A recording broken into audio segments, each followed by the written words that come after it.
औज़ुबिल्लाहिमिनश्शैतानिर्रजीम बिस्मिल्लाहिर्रहमानिर्रहीम।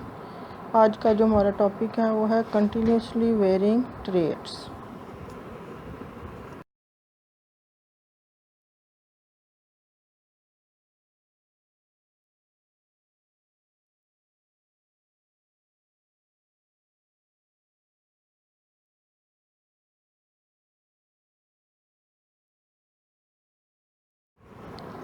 तो continuously varying trades जो हैं वो दो तरह के होते हैं, क्वालिटेटिव वेरिएशंस और क्वांटिटेटिव वेरिएशन। तो सबसे पहले हम इन दोनों टाइप्स की वेरिएशंस का कंपैरिजन करते हैं। तो क्वालिटेटिव डिफरेंसेस या वेरिएशंस जो हैं वो बड़े लार्ज होते हैं और ऑब्वियस होते हैं, और क्वांटिटेटिव वेरिएशन जो है वो स्मॉल होती हैं और लेस स्ट्राइकिंग होती हैं, ज़्यादा वाज़ेह नहीं होती।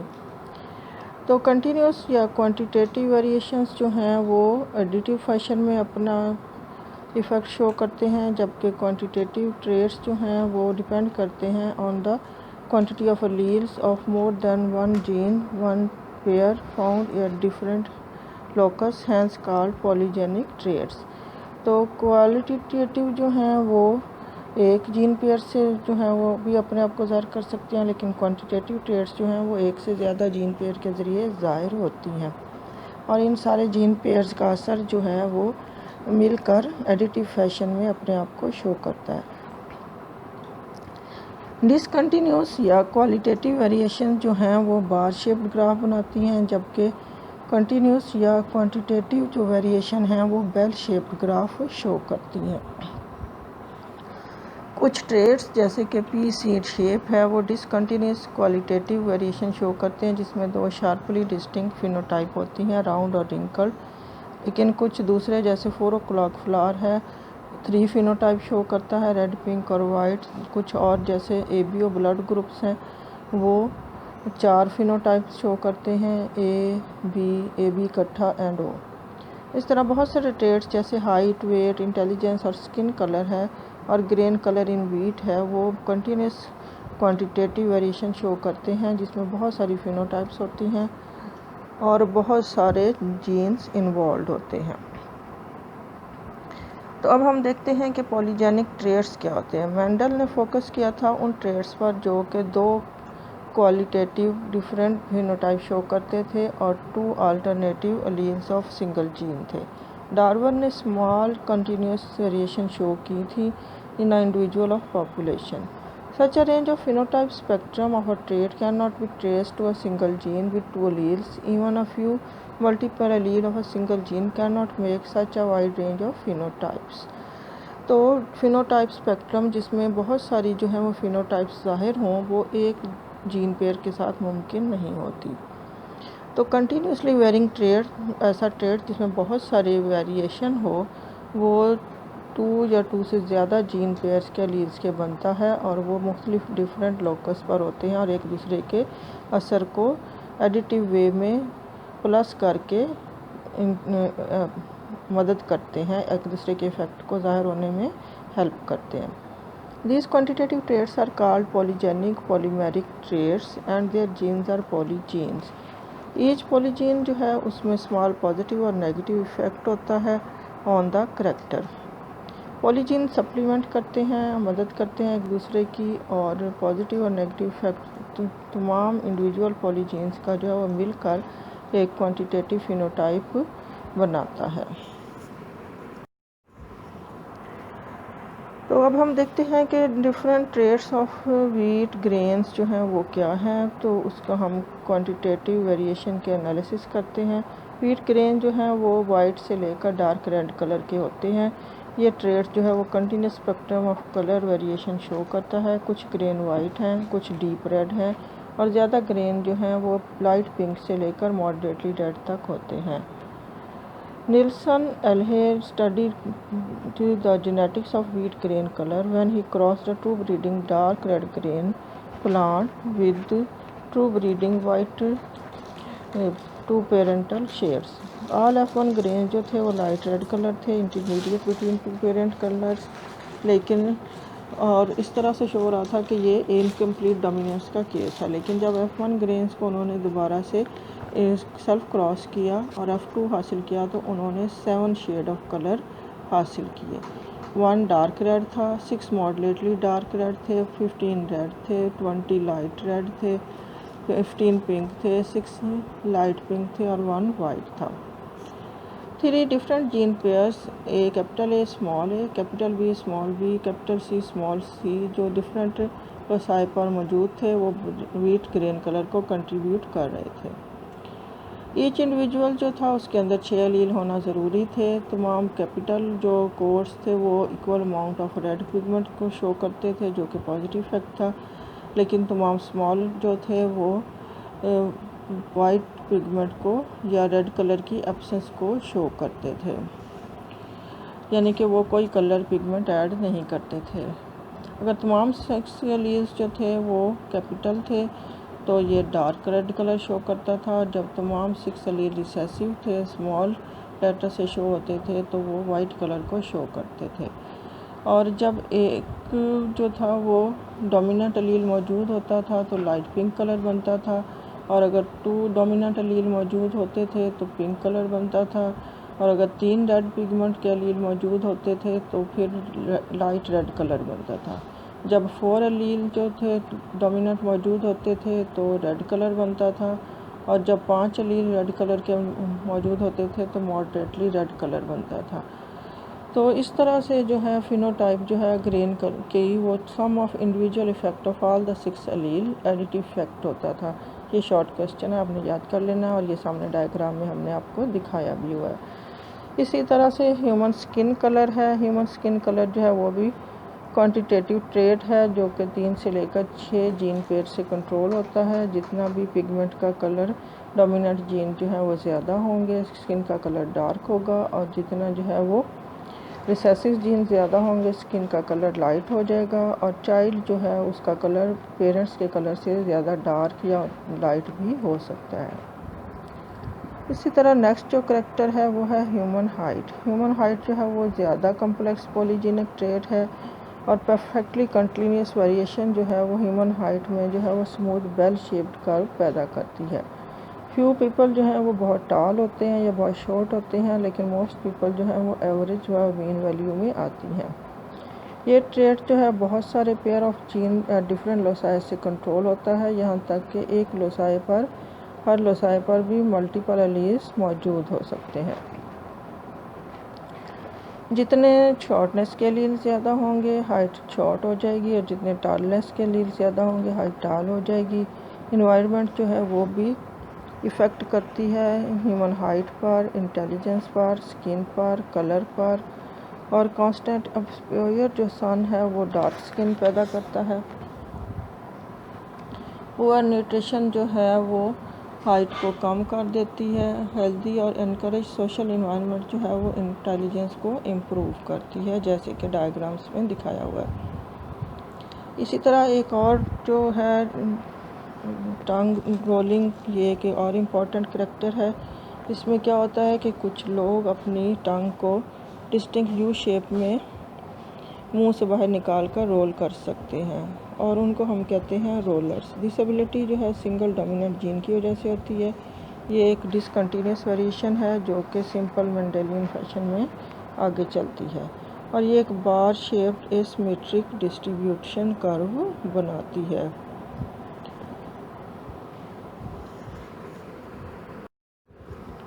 अब हम देखते हैं कि जीन लिंकेज क्या होती है और जीन लिंकेज ग्रुप्स क्या होते हैं। तो लिंकेज ग्रुप्स क्या हैं? एवरी ऑर्गेनिज्म के अंदर जो है बेशुमार करैक्टरिस्टिक्स, न्यूमरस करैक्टरिस्टिक होते हैं जो कि कंट्रोल्ड होते हैं थाउजेंड्स ऑफ जीन से, लेकिन नंबर ऑफ़ क्रोमोसोम जो है वो लिमिटेड होता है। तो इस वजह से ईच क्रोमोसोम जो है वो बहुत सारे जीन अपने ऊपर कैरी ऑन करता है। तो therefore each chromosome must carry many genes on it. तो हम इसको डिफ़ाइन कैसे करेंगे जीन लिंकेज को, कि all the genes located on the same chromosome are linked to each other. This phenomena of staying together of all the genes in a chromosome as anabolic or group is called in linkage, and such genes are called linked genes. Genes linkage is a physical relationship between the genes. ये तमाम जो है jeans जो हैं वो एक chromosome के ऊपर इकट्ठे ही आगे जाते हैं और ये एक लिंकेज ग्रुप की फॉर्म में मूव करते हैं।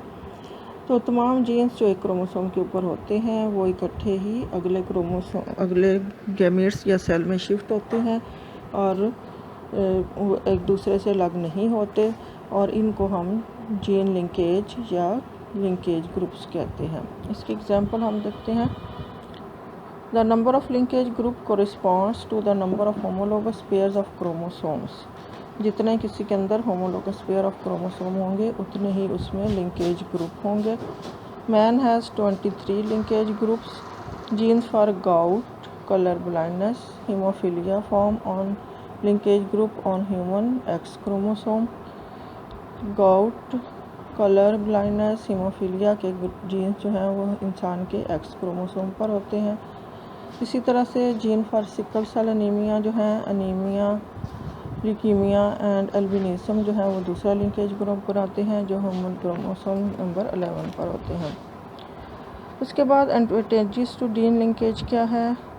Linked genes whose loci are close to each other do not obey Mendel's law of independent assortment because this can not assort independently during meiosis. तो ये मियोसिस के दौरान इंडिपेंडेंटली या अलग अलग असॉर्ट नहीं करते, तो ये मेंडल के लॉ ऑफ इंडिपेंडेंट असॉर्टमेंट को ओबे नहीं करते। जीन लिंकेज जो हैं वो जेनेटिक रिकॉम्बिनेशन और वेरिएशंस को भी मिनिमाइज़ करते हैं क्योंकि वो इकट्ठे ही आगे मूव करते हैं और नई वेरिएशंस और नई वेराइटीज़ पैदा नहीं करते। मेंडल की था कि उसने वो करैक्टर जो चूज़ किए अपनी स्टडी के लिए जो लिंक्ड नहीं थे और अलग अलग क्रोमोसोम पर मौजूद थे। उसके बाद हम देखते हैं कि मेंडल और जीन लिंकेज क्या था। जीन्स जो थे वो स्पेसिफिक लोसाई पर थे, क्रोमोसोम्स पर। इंडिपेंडेंट असॉर्टमेंट ऑफ जीन्स जो थे वो डिपेंड करता है independent assortment of their chromosome पर। तो जीन्स उसी वक्त इंडिपेंडेंट असॉर्टमेंट कर सकते हैं जब वो अलग अलग क्रोमोसोम पर मौजूद होंगे। तमाम जीन्स जो कि होमोलोगस पेयर ऑफ क्रोमोसोम पर मौजूद होते हैं वो लिंक्ड होते हैं in the form of linkage group. They जो हैं these can not assort independently, ये अलग-अलग मूव या असॉर्ट नहीं कर सकते। Those traits assort independently whose alleles are riding on non homologous chromosome. तो वो सिर्फ वो करैक्टर जो हैं वो इंडिपेंडेंटली असॉर्ट करते हैं जो अलग अलग क्रोमोसोम पर होते हैं, होमोलोगस क्रोमोसोम पर नहीं होते। P has 7 homologous pairs of chromosome. Mendel knew nothing about chromosome. P के अंदर भी 7 होमोलोगस पेयर ऑफ क्रोमोसोम थे। उस वक्त मेंडल को क्रोमोसोम का कोई पता नहीं था। उसने सिर्फ उसकी खुशकिस्मती थी कि उसने जो ट्रेड स्टडी किए वो जो थे वो अलग अलग क्रोमोसोम पर मौजूद थे। इस वजह से ही reported independent assortment of those traits whose genes were either on different homologous chromosome or were so far away from each other on the same chromosome that they appear to assort independently due to crossing over। अब हम देखते हैं कि crossing over क्या होती है और ये कैसे होती है। Crossing over is an exchange of chromosomal segments between non sister chromatids of homologous during meiosis. तो क्रॉसिंग ओवर क्या होती है कि नॉन सिस्टर क्रोमेटिड्स जो कि होमोलोगस क्रोमोसोम के होते हैं उनके दरमियान क्रोमोसोमल सेगमेंट्स की एक्सचेंज या तब्दीली। डायग्राम्स में ये सारा अच्छी तरह से शो किया हुआ है। तो होमोलोगस क्रोमोसोम जो हैं वो लेंथ वाइज पेयर अप हो जाते हैं, point to point and locus to locus. दो होमोलोगस क्रोमोसोम एक दूसरे के बिल्कुल आमने सामने आ जाते हैं इकट्ठे और बिल्कुल एक जैसे लोसाई जो हैं वो एक दूसरे के करीब आकर पेयर अप हो जाते हैं। हम एग्जांपल लेते हैं कि जीन ए और जीन बी है और दूसरे के ऊपर दूसरे उसका जो क्रोमोसोम का पेयर है उसके ऊपर स्मॉल ए और स्मॉल बी है। तो उनके दरमियान जो है वो क्रॉस स्ट्रक्चर बनेगा जिसे हम क्रासमेटा कहते हैं। दो नॉन सिस्टर क्रोमेटिड के ऊपर एक से ज़्यादा जगहों पर भी क्रॉसिंग ओवर हो सकती है और ये होती है उस वक्त जब दोनों क्रोमोसोम डबल हो चुके होते हैं जिसे हम 4th स्ट्रैंड स्टेज कहते हैं। और ये दो मुख्तलिफ मेंबर ऑफ होमोलोगस क्रोमोसोम के दरमियान होती है, एक ही क्रोमोसोम के दोनों स्ट्रैंड्स में नहीं होती। एक स्ट्रैंड एक मेंबर का होता है और दूसरा दूसरे मेंबर का। It may take place at more than one place along a chromosome. Exchange of chromosome segments जो हैं वो logically mean exchange of DNA या जीन्स या लील या exchange of chromosome segments between segments of non sister chromatids. इसके result में जो है वो रिकम्बिनेशन ऑफ जीन बनता है। कुछ डोमिनेंट जीन्स जो पहले सारे डोमिनेंट इकट्ठे होते हैं उसमें से कुछ जो डोमिनेंट हैं वो रिसेसिव के साथ आ जाते हैं और कुछ रिसेसिव जो हैं वो डोमिनेंट के साथ चले जाते हैं। तो अलील बी जो है cross over to homologous containing allele capital A and allele capital B जो है वो दूसरे होमोलोगस पर चला जाएगा जिसके ऊपर स्मॉल बी था। तो इस तरह से कैपिटल ए जो है वो स्मॉल बी के साथ चला जाएगा और स्मॉल ए जो है वो कैपिटल बी के साथ चला जाएगा। Chromosome separated by opening of chiasmata जब अलग अलग हो जाएंगे तो क्रोमोसोम्स भी एक दूसरे से अलग हो जाएंगे। सिस्टर क्रोमाटिड जो हैं वो एक दूसरे से अलग हो जाएंगे और हर जो क्रोमोसोम जो है वो एक इंडिपेंडेंट क्रोमोसोम हो जाएगा और वो अलग से जो है वो 4 हैप्लॉइड गैमीट्स में चला जाएगा। तो 4 टाइप्स ऑफ गैमीट्स बनेंगे। 2 जो हैं उनमें पुराने ही कम्बिनेशन होंगे जैसे पेरेंट्स में थे, जैसे कि कैपिटल ए कैपिटल बी के साथ था और स्मॉल ए स्मॉल बी के साथ। और 2 नए कम्बिनेशन बनेंगे जीन्स में जिसमें कैपिटल ए स्मॉल बी के साथ होगा और स्मॉल ए कैपिटल बी के साथ होगा, जैसे कि डायग्राम में शो किया हुआ है। अगर क्रॉसिंग ओवर ना हो, does not occur, only the 2 parental types of gametes are form. Parental types of gametes produce parental types of offspring, while recombination of gametes produces recombinant types of offsprings. Crossing over or recombination frequency. It is the proportion of recombinant types between 2 gene pairs as compared to the sum of all combinations. ये formula सामने दिया हुआ है। Recombination frequency is equal to recombinant types और sum of all recombinations multiply by 100। तो recombination frequencies जो हैं 2 link jeans के दरमियान वो कैलकुलेट की जाती हैं और इसके लिए हम बैक क्रॉस करते हैं हाइड्रोजाइगोस को होमोजाइगोस डबल रिसेसिव के साथ। नेक्स्ट हम देखते हैं कि जीन मैप क्या है। रिकम्बिनेशन फ्रीक्वेंसी जो है वो डायरेक्टली प्रोपोर्शनल होती है डिस्टेंस के ऊपर जो कि 2 लिंक जीन के दरमियान होता है। तो इस वजह से इसको हम एक जीन के ऊपर मैप कर सकते हैं और जिसे हम जीन मैप कहते हैं। Gene can be mapped on a chromosome on the basis of their recombination frequency. जितनी रिकम्बिनेशन फ्रीक्वेंसी ज़्यादा होगी उतना डिस्टेंस ज़्यादा होगा। इफ़ 1% ऑफ रिकम्बिनेशन फ्रीक्वेंसी जो है उसको अगर हम 1 यूनिट मैप डिस्टेंस के करीब लें तो 2 लिंक जो जीन्स हैं ए और बी हैं वो 1 यूनिट अपार्ट होंगे। अगर 2 यूनिट के दरमियान 20% रिकम्बिनेशन है तो वो दोनों जो हैं वो 20 यूनिट्स अपार्ट होंगे। क्रॉसिंग ओवर की एडवांटेजेस। क्रॉसिंग ओवर जो है वो जेनेटिक वेरिएशन पैदा करती है, नई टाइप के ऑफस्प्रिंग पैदा होते हैं, नए करैक्टर्स जो हैं वो इकट्ठे नज़र आते हैं। इसी तरह जेनेटिक वेरिएशन जो हैं वो ट्रीमेंडस वेरिएशन पैदा करती है। वेरिएशन जो है वो एवोल्यूशन के लिए रॉ मटेरियल पैदा करती है और अडाप्टिक्स जो नए ऑफस्प्रिंग होते हैं उसमें से कुछ जो हैं वो चेंजिंग इन्वायरमेंट के लिए अडाप्टेड होते हैं।